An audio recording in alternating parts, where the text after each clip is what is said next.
బైబిల్లో హల్లెలూయా అనే పదం ప్రకటన గ్రంథం 19వ అధ్యాయంలో మనకు కనిపిస్తుంది. క్రైస్తవ ప్రపంచమంతటికి తెలిసిన పదం ఇది. ఈ పదం హీబ్రూ భాషలోని హలాల్ అనే పదము నుండి వచ్చింది. హల్లెలూయా అనే మాటకు అర్థం ప్రభువును స్తుతించుడి అని. దైవజనుడు వాక్యాన్ని బోధిస్తూ హల్లెలూయా అనే మాటను పలికినప్పుడు వాక్యాన్ని వింటున్న ప్రజలు కూడా సాధారణంగా హల్లెలూయా అని బిగ్గరగా అంటారు. వీరిద్దరూ ప్రభువుని స్తుతించుడి అని ఎవరికి చెప్తున్నారు అని లోకంలో అనేక మంది వ్యతిరేకంగా మాట్లాడుతూ ఉంటారు. మరి ఆ మాట విని ఎవరు ప్రభువుని స్తుతిస్తారు? 34వ కీర్తన 7వ వచనాన్ని బట్టి చూస్తే, ఎవరైతే యెహోవా యందు భయభక్తులు కలిగి ఉంటారో వారి చుట్టూ దేవదూతలు కావలి ఉంటారు అని వాక్యం సెలవిస్తుంది.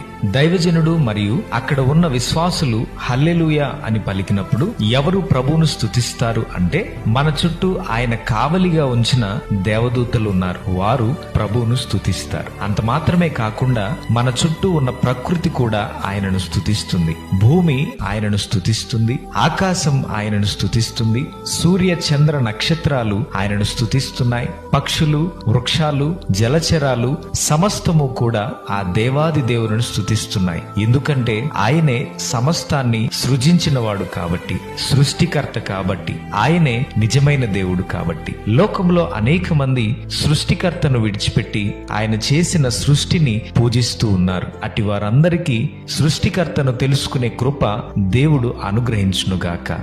ఆమెన్.